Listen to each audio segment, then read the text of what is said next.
Chapter 49.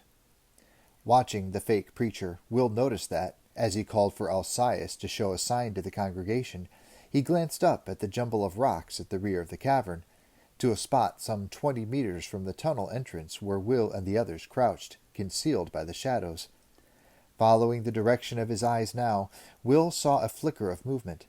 Then there was a dull gleam of reflected light among the rocks, and he made out the figure of a man there, hidden by the rocks from the worshippers below him.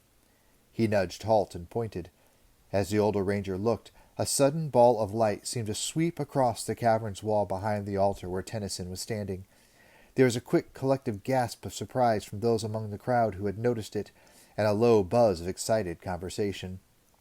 Then the flash of light traveled across the cavern again, this time in the opposite direction. As it reached a spot behind Tennyson, it described 3 flashing circles, then darted away again and disappeared. This time, alerted, more of the crowd saw it, and there was a louder reaction. Tennyson let it die down a little, and then raised his voice to speak over the excited muttering. "Alcaius is the god of light and enlightenment," he intoned. "His light of mercy can be seen even in the darkest reaches of the earth. Do you see his light?" Led by the white robes, the crowd took up the cry again. "Praise to Alcaius! Praise the god of light!" Halt beckoned Will closer and put his mouth near Will's ear to speak. "He's got a helper up there with a mirror and a lantern," he whispered. "He's reflecting the lantern's light on the walls." Will shook his head. "Pretty basic trick," he commented. "It's working. They can all see the light." He gestured to the pile of rocks where the man was sheltered. "Get up there and take care of him, quietly." Will started to move away, then he hesitated and turned back. "You want me to knock him out?" Halt answered brusquely, wondering what the delay was about. "No, I want you to invite him to dinner. Of course I want you to knock him out. Use your strikers." Will shrugged unhappily. "I don't have them. Lend me yours." Halt couldn't believe his ears. He hissed angrily at Will, alarming Horace and Malcolm, who were sure he would be overheard. "What do you mean you don't have them? They're part of your kit, for goodness sake." He couldn't believe that Will, a fully qualified ranger, could be so undisciplined as to forget his strikers. Young people, he thought, shaking his head. What was the world coming to? "I lost them," Will said. He didn't add that he had lost them trying to capture Bakari alive to save Halt's life, but he thought the older ranger was being unduly harsh under the circumstances. "You lost them? You lost them?" Halt repeated. "Do you think we issue valuable equipment just so you can lose it?" Will shook his head. "No, but He didn't get any further. Horace interrupted their discussion, an incredulous look on his face. "Will you two stop blithering on?" he demanded in a fierce whisper. "Any minute now someone will hear you, and the fat will really be in the fire." Halt glared at him for a moment and then realized he was right.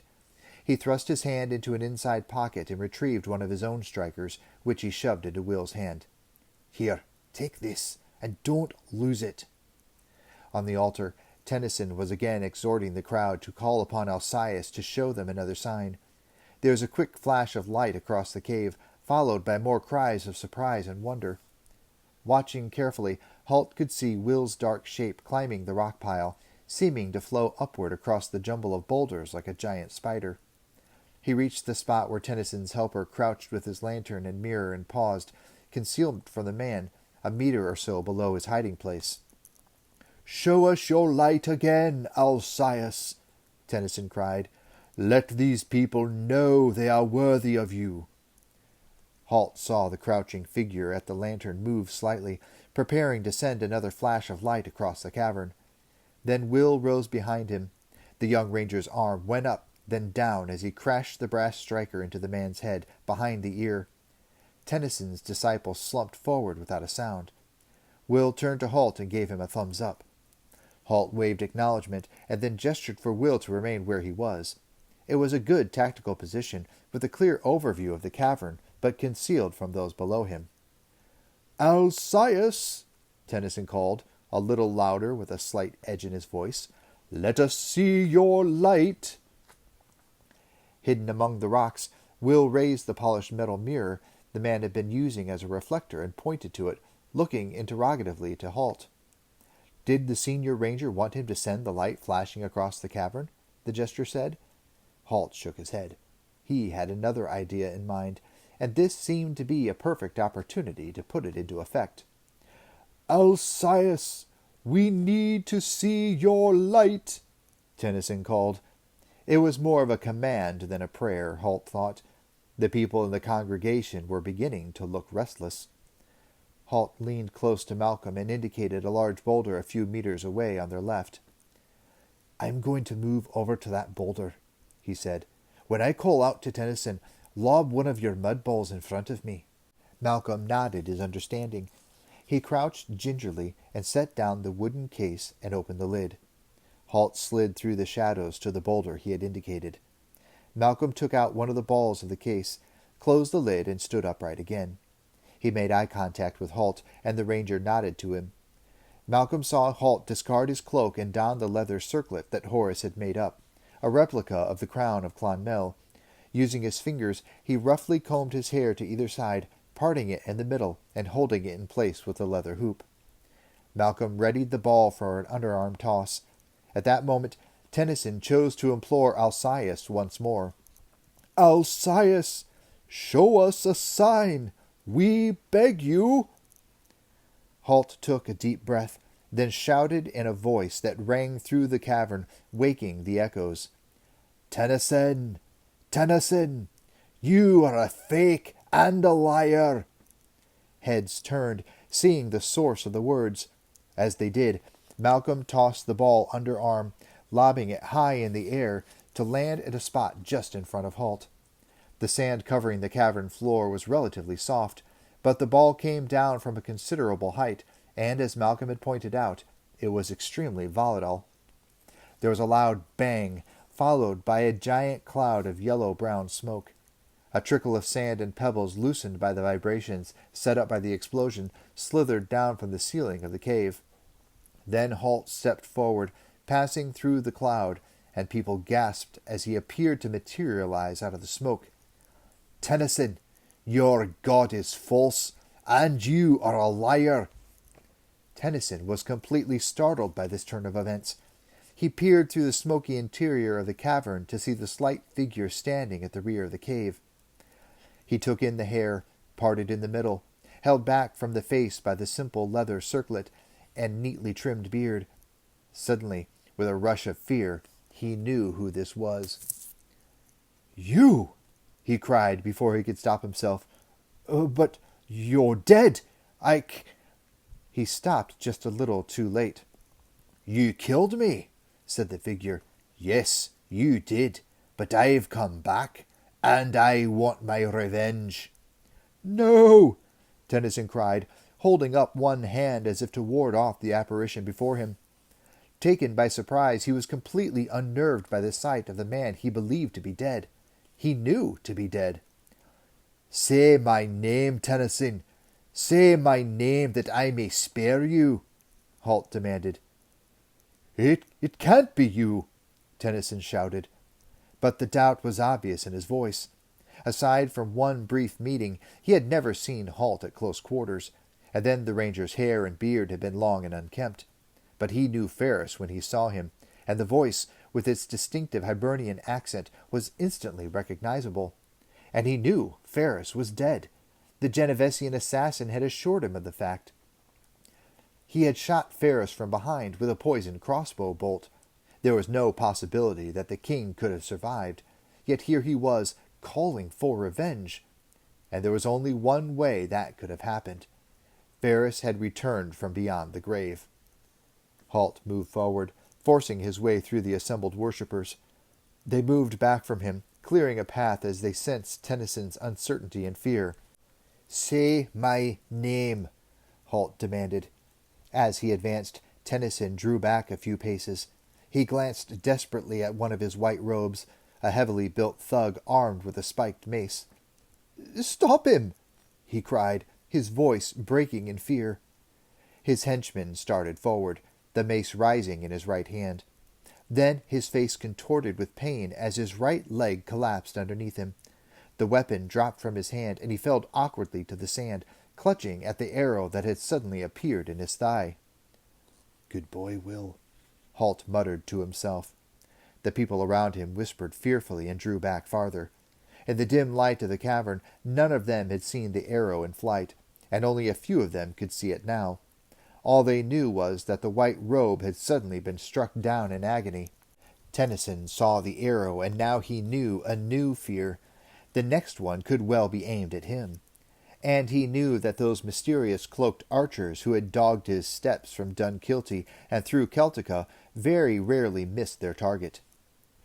"Ferris?" he said uncertainly. "Please, I didn't—" Whatever he was about to say, he didn't get a chance to finish. Halt stopped and threw his arms wide. "You want to stop me, Tennyson? Then ask Alcæus to do it. I'm a ghost. He is a god. Surely he outranks me."